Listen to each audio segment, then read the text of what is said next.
In the name of the One, the hidden yet manifest, the God who is present and observing in all places and under all conditions. Greetings, dear listener.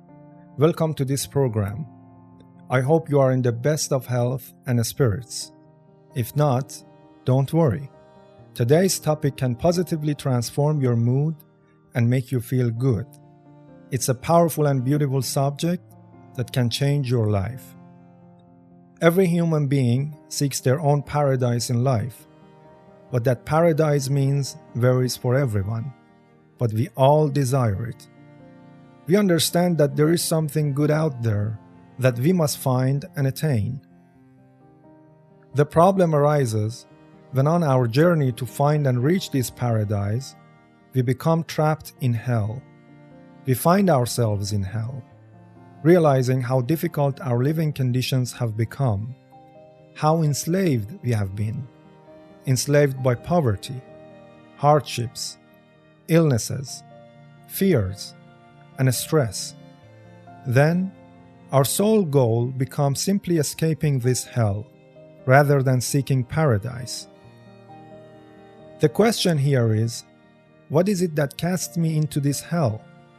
I thought I had found heaven. But then I realized it was artificial. I saw it was virtual. I saw that there was no truth in it. Instead, hell dominated me. Why? Where did this reason originate? How can I get out of this hell? For now, I just want to escape this hell. If I see that it really worked and brought me out of this hell, then my next step is to reach that heaven. But for now, I just want to escape this hell. Many of us are in such a situation. We look and see that our lives have become like hell. We are not in a good condition at all. Our financial situation, our emotional state, our physical health, the quality of life, everything is messed up. What's the way out of here? To truly understand this, we need to look at it from angles we don't usually consider. Dear friend, when people find themselves in a difficult situation, what do they typically blame? They might blame poor economic conditions, their family, society, an illness, their spouse, the laws of the land, or even their geographic location. These could be the reasons why someone thinks they're in a terrible situation, right? But are they really the reasons? Did these things actually cause them to end up like this?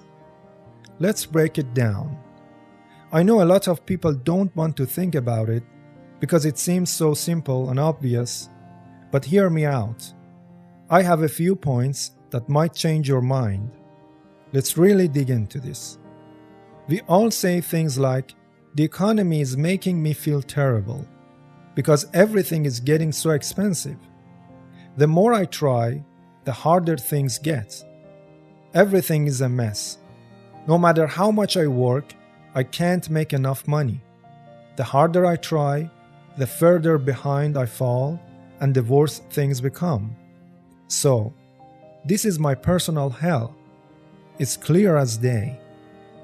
Let's look at it from a different angle. In a tough economic conditions you're describing, is everyone else experiencing the same negative results? That's a crucial question. If the poor economic conditions are the sole cause, then everyone should be affected similarly. For instance, I say, fire burns. You line up 100 people and hold their hands over a fire. Their hands will all burn. From this, we conclude that fire causes burns. In the same way, we can draw conclusions based on the outcomes we see. But bad economic times aren't always like that.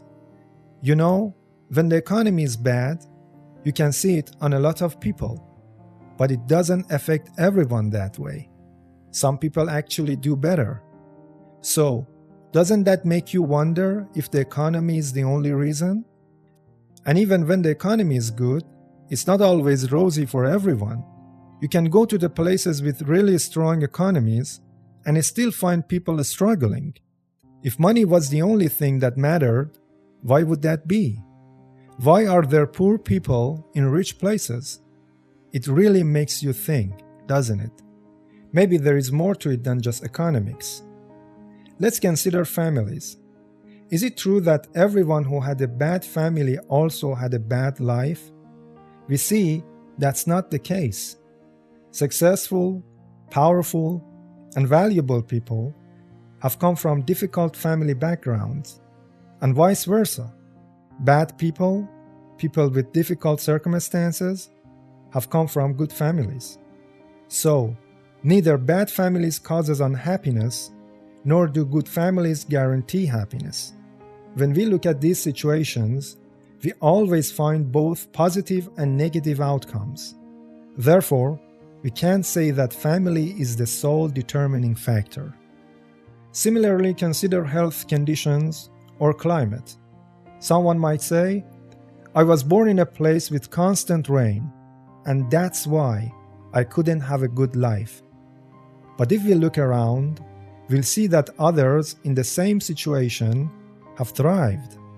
Or someone might say, I was born with a congenital disease, and it ruined my life. But not everyone with that disease has a ruined life. So, we can see that these factors alone can't be the cause. I'm not trying to downplay the bad stuff we're going through, like the economy or family problems. That's not what this is about. There is something bigger going on here, something that's pulling the strings. It's this hidden force that's really in charge of what's happening. We usually think our happiness or sadness depends on things like money or family, but there is more to it than that. You'll see what I mean as we go on.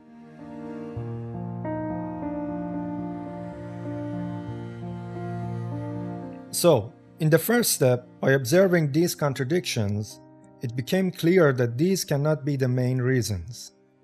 But to clarify this even further, we can look at it from another angle. Let's assume such a thing actually happened, and poor economic conditions made some people miserable. Our lives here ended, and we went to the next world. In the next world, some of us lived successfully with wealth and happiness, and came to that world, and some others lived miserably, and they too came to that world. Now, when we look, the truth is clear. A bad economic situation made some people miserable, and in another place it made others happy. Now, can you say what honor there is for the one who had a good life, and what regret there is for the one who had a bad life? There is neither honor nor regret.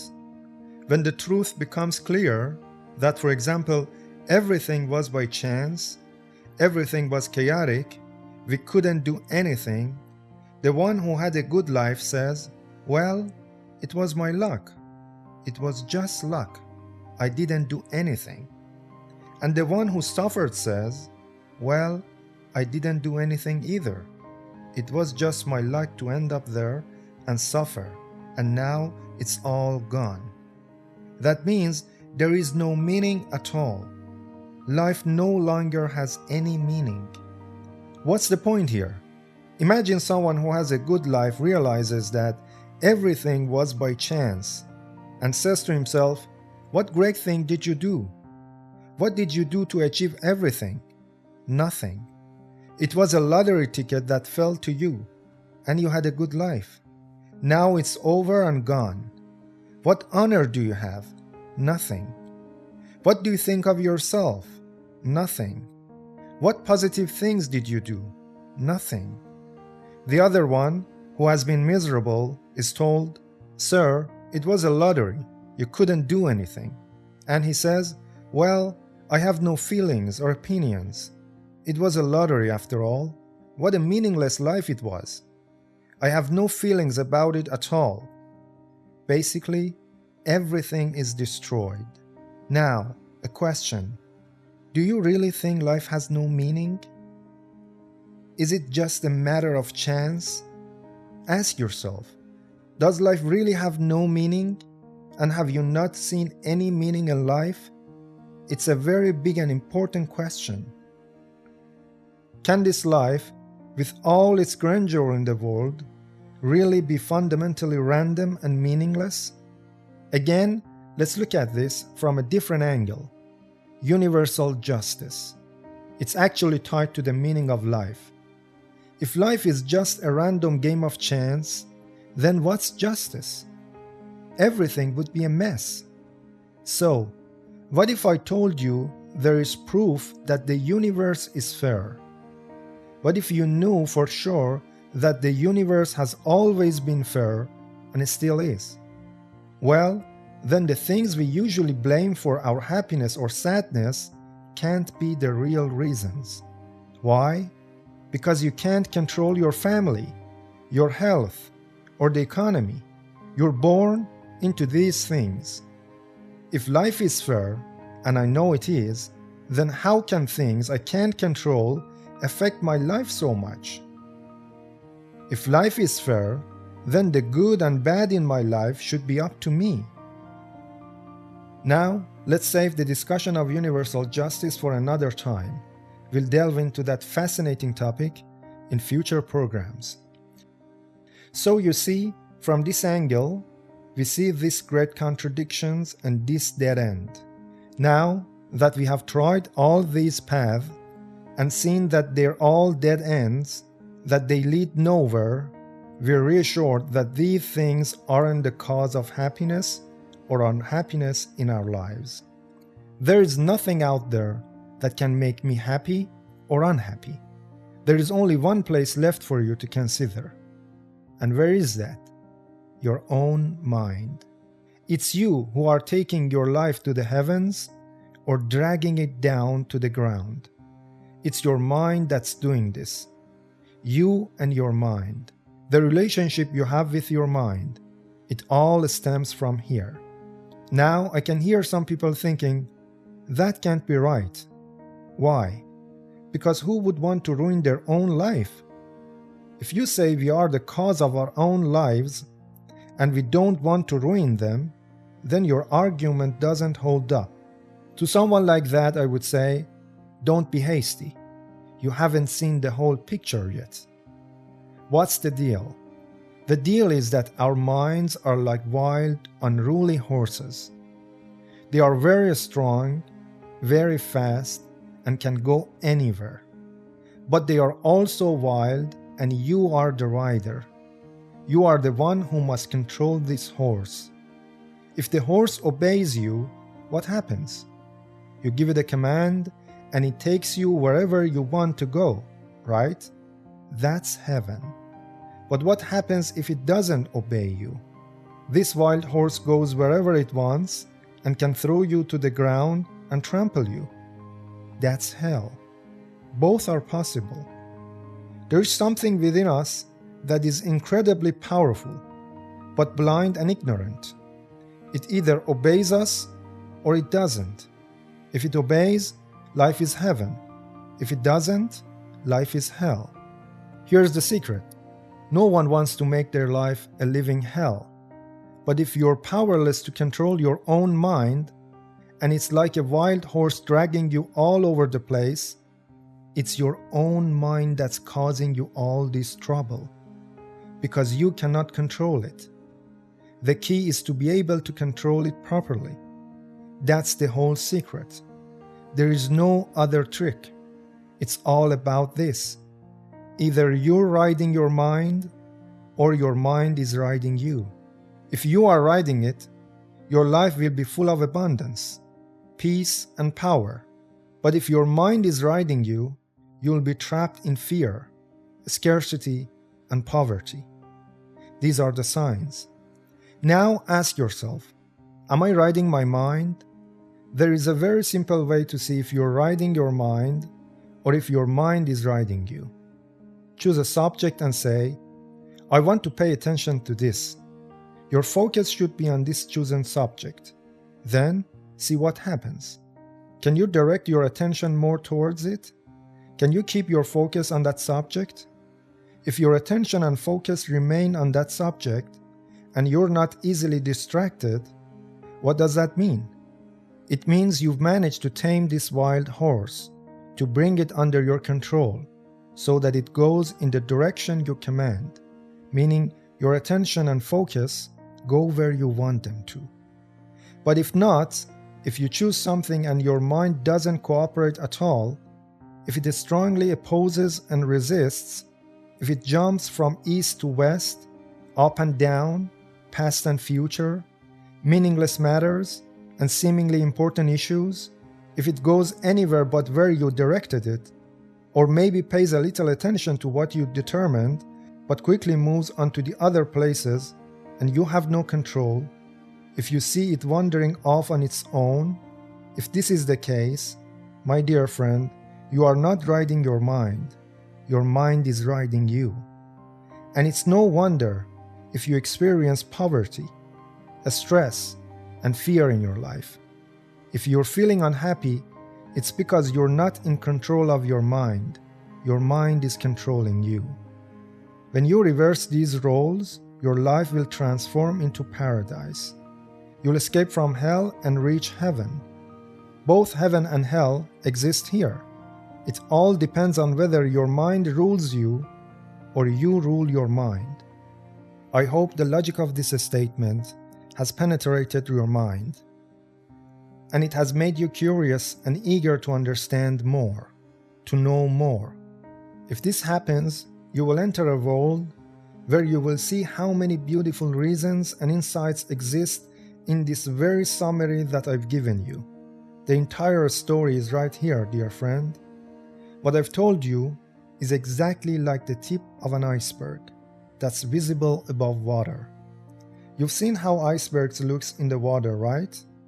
A small part of them is above the surface, while the vast majority is hidden beneath the water. I've just told you about the part that's above the water. If you're curious and know that there is a great truth within this, you'll seek it and discover that greatness.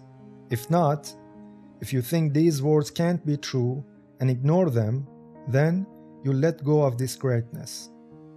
You can go ahead and chase those external reasons that so many others pursue. There is no harm in it.